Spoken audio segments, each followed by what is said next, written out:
Hello and welcome to another edition of Broncos Talk Sports Totally Soccer Edition. My name is Christian Manuki, and alongside me, our analyst, Kevin Martinez, here as always.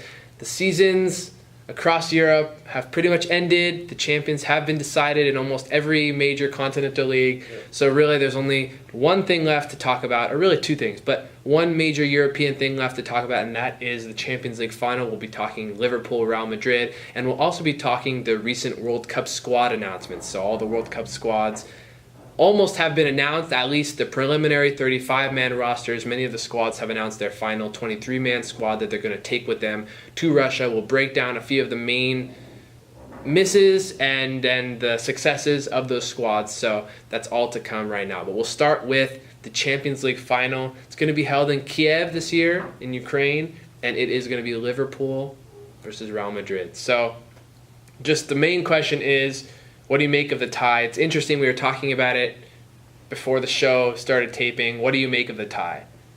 I think Liverpool has a very good chance. It's one game, so there's no double leg. They don't have to worry about defending or anything. It's just come out with everything.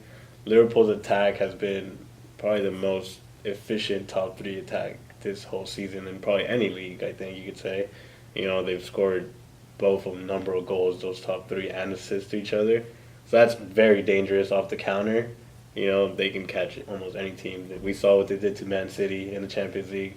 We saw what they've done in the Premier League as well. So I think that's something that Real Madrid definitely has been emphasizing this whole time, which I think is something very good for Liverpool. That's definitely their strong point. But I think it's hard to just hold Real Madrid, a team that's been there already, their third Champions League final, with the same team pretty much every year.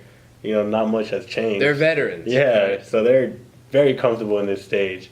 So I think it's going to take more than just one goal and defending the whole game, to withstand Ronaldo's Champions League run right now. Isco's coming back from an injury, supposedly going to be 100%. Carvajal's going to be back. They have Asensio. Bale's coming off a good Clásico. So I think Real Madrid is kind of rolling right now into the final, but you can never count Liverpool out. They have a great coach.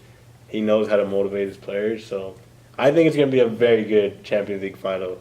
I think it's going to be a little high scoring. I don't think it's going to be 1-0 or 1-1 overtime. I think it's going to end in the 90 minutes. Yeah, I agree with you. I think it is going to be a high scoring game for the reasons that you mentioned, but I think you pointed out something key, which is the form of both teams. Liverpool kind of stuttered to the finish of the Premier League. They played well in their last game, but they had tied West Brom a few games prior, and kind of their focus was messed up. They lost to Chelsea, and so you look at that and you're like, well, they still did it in the Champions League when it really mattered. But then you look at Real Madrid, and as you pointed out, all players, all firing on all cylinders. So especially Bale, you bring up an interesting point about Bale, and I wanted to ask you about him. Do you think he has the form, or he's in the form to actually make it into their 11 for the Champions League final? That's a tough one because how Real Madrid is stacked. I personally think he should be in it the way his form is. He's coming off a great goal in a Clásico, coming off the bench. Started last week for Real Madrid, scoring 2 great goals off the run. His pace is just unbelievable. Like one-on-one, left foot. I think it's a great start. You can still keep Isco in the middle. But then you have Benzema. His last Champions League semifinal was, I thought, really good. Yeah. I thought the Clásico, he had a great Clásico as well. He's not scoring much, but I feel he's doing more off the ball and taking away pressure from Ronaldo. That's leaving Ronaldo in one-on-one situations in the box, which is dangerous. So it's going to be interesting to see what Zidane does. Maybe he'll come out with Bale, Benzema, and Ronaldo up there, and Isco in the middle. The classic BBC, right? He has left out Casemiro and played with Modric and Kroos holding only, and that's worked for them. So it's going to be interesting what he brings out. So I'm actually looking forward to it, It's going to be really exciting. I'm just really excited personally because there's a different team in the final this year for the first time in what feels like many years. Liverpool are definitely not the team you would have expected at the beginning of the season. If I had said, and I probably did ask you in one of our episodes, who's going to be in the final. None of us probably said Liverpool. Real Madrid it's a little bit more obvious. But Liverpool was kind of a surprise, and so I'm really happy that there's a quote-unquote dark horse to root for because, as you know, I'm an Arsenal fan. Arsenal not even close to being in a European final, but the closest thing I can get to Arsenal is another club who's had their ups and downs, and that's Liverpool. So it's going to be a really exciting game. That takes place in a week or so, I believe, on The next 26th. So that's next Saturday. Yeah. Tune into that. That should be on Fox 11, I believe. Fox has the Champions League rights. So tune into that. It's going to be a fantastic game. One thing to note, to touch on for Liverpool, is some of their players have earned World Cup call-ups, and so they're going to be in fine form. You know, the players on Real Madrid, they're all international regulars for the team, but there's players like Trent Alexander-Arnold, who plays for England, 19-year-old from Liverpool, who was called up for England, and that's what I want to kind of segue into talking about World Cup squads. So if you haven't been following, the World Cup is coming up. It's less than a month away now, and the World Cup squads are starting to be announced team by team. And there have been some surprises and some not so surprises. So we can start by analyzing England's squad because England is always a squad that gets analyzed very minutely down to the smallest detail because, you know, we watch the Premier League and we think, oh, England's the best footballing nation in the world. But really, the reason it's so good is there's a lot of foreign players. The English team has never been very successful in international play. You know, they haven't won a World Cup since 1966. I think they last won a Euros in the mid-'80s or 90s. So this is a team that there's a lot of high expectations on them, and then their roster reflected that. They're taking players like Harry Kane and Jamie Vardy with them, but maybe you can share what did you make of England's roster as a whole? I personally liked it. I think it's a good mixture of a little bit of veteran, still at a young age. You know, Harry Kane still in a very young age. Same with Vardy. But they brought in a lot of young players that this year in the Premier League has stood out, I think, great for their teams and have shown it in big stages. You know, like you said, Arnold for Liverpool is great right back, has played many games for them. I think he's doing a great job. You still have Kyle Walker, who's obviously, I think, going to start. He had a phenomenal year with Man City. Mm-hmm. Then you have on the left side Rose. He's probably going to start. I'm a little surprised. I don't think Baines made the squad this year, but they took Ashley Young, a veteran. Mm-hmm. He had a great year at left back for Man City. So I think I like England a lot this year. This squad, their coach, their goalie picks, I think have been phenomenal. They do have a little down. I think losing Chamberlain, I think, is a little of a big loss for England. Yeah, the season he's had, playing more in the center mid role, which I think England kind of lacks that sometimes. You know, with Wayne Rooney a little gone, you just have Dele Alli, but you have bringing in Chamberlain in the middle. He's a workhorse. Yeah. Very great offensive player as well. That's a little downfall I think they have. And it's a little sad that he got hurt. He's had a great year coming into Liverpool. Yeah, so. and that's the thing. There's some players that were in good form, and they weren't picked. Obviously, I'll say Chamberlain because of his injury. It just came at a bad time. Yeah. But players like Jack Wilshere, who didn't get the call up, and he was playing decently for Arsenal, and he actually amassed the most minutes of any of the players they called up to the World Cup. He had actually played the most. So I guess in England coach Gareth Southgate's eyes, it wasn't good enough. But they have players like Henderson, who's he's captain of Liverpool, but never really reached that potential that a lot of people thought he might have had. You have Dele Alli, who's still really young.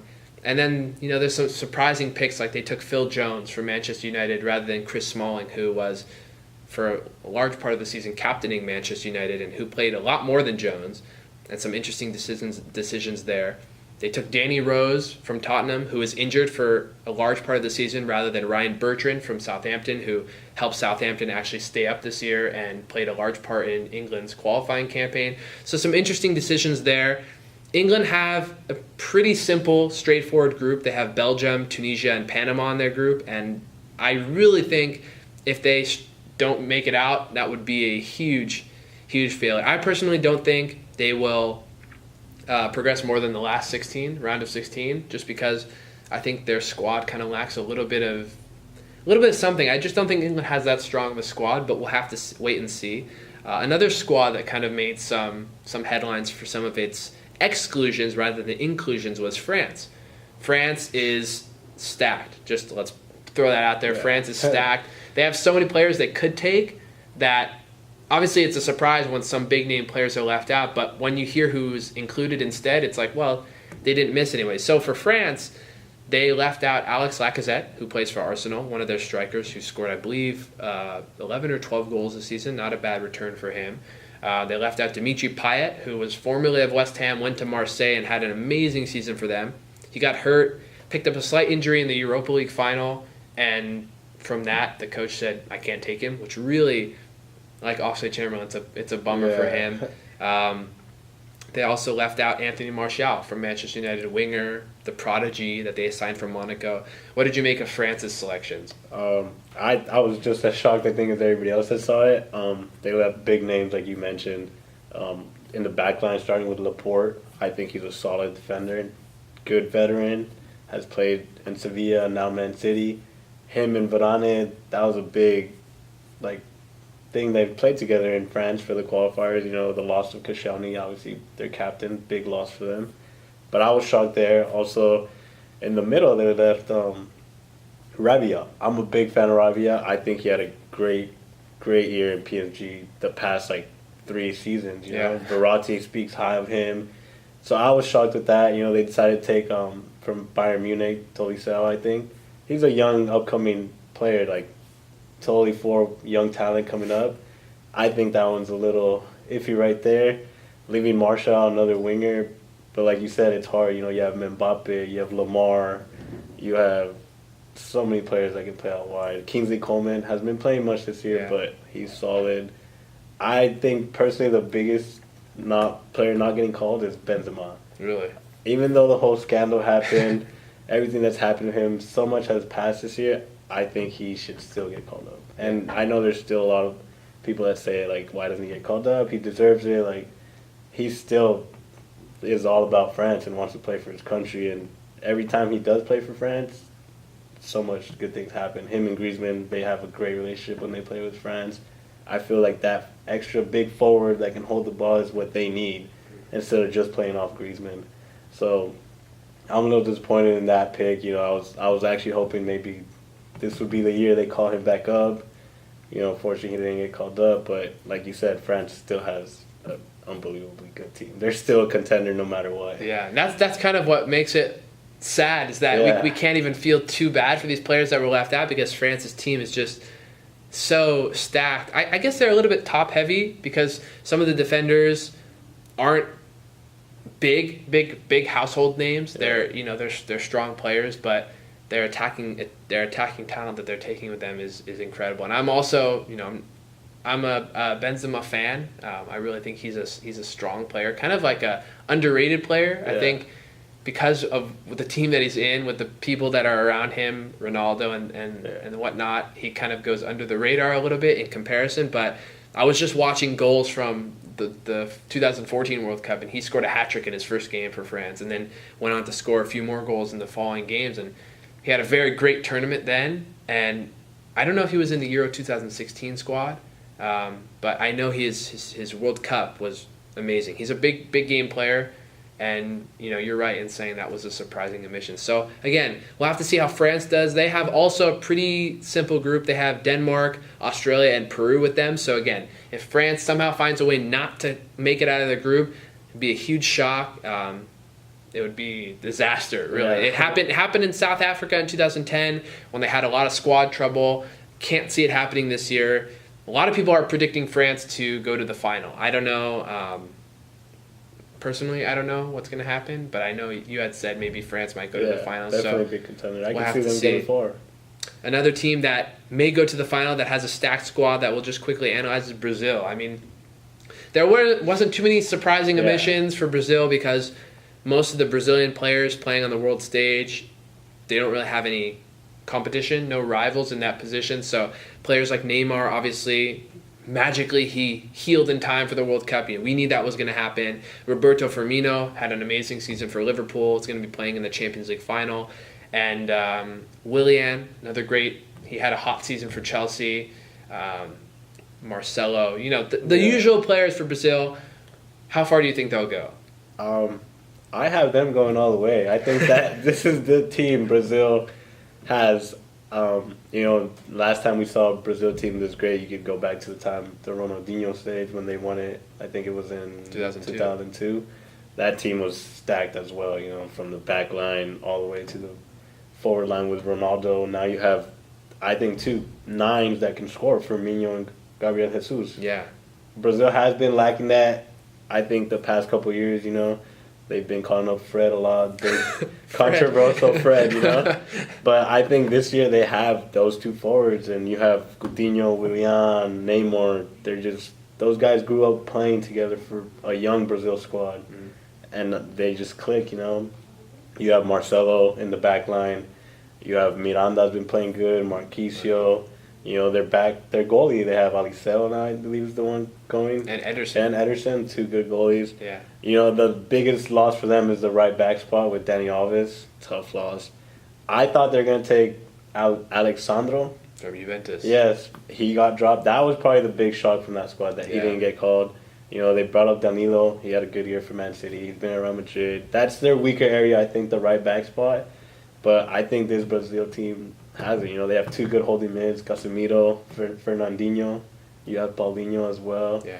So I don't know. This Brazil team is looking really good. You're hearing the names, and you might even recognize these names because they're all household names. Yeah. They all play on the big teams, and they all put in amazing performances week after week. So I like Brazil. I like them a lot. I liked them more when they had players like Kaká and Ronaldinho, but I would still support Brazil. I have no USA to support anymore, obviously, and so I think Brazil can make it to the final, especially examining each of their different positions. They have strong players in each and every position. So another something to keep your eye on. Brazil has a little bit of a tougher group. They have Croatia and who else do they have?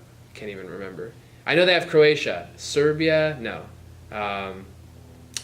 Doesn't matter. I'm pretty sure Brazil will make it out of their group as well. I remember that much from analyzing the groups. So something to watch. Again, World Cup is so close. I can almost taste it. I'm really, really excited for it. It is going to be, hopefully, an amazing tournament, just as good as World Cup 2014. So keep your eyes open for that. We will be back next week with the last episode of the quarter. Last episode for Kevin because he is graduating. So we're super excited for him. And we'll miss him. But we'll do some more World Cup analysis next week because that will really be the only thing that's left. So keep your eyes peeled. For now, this has been another edition of Broncos Talk Sports. We will see you next week. Goodbye for now.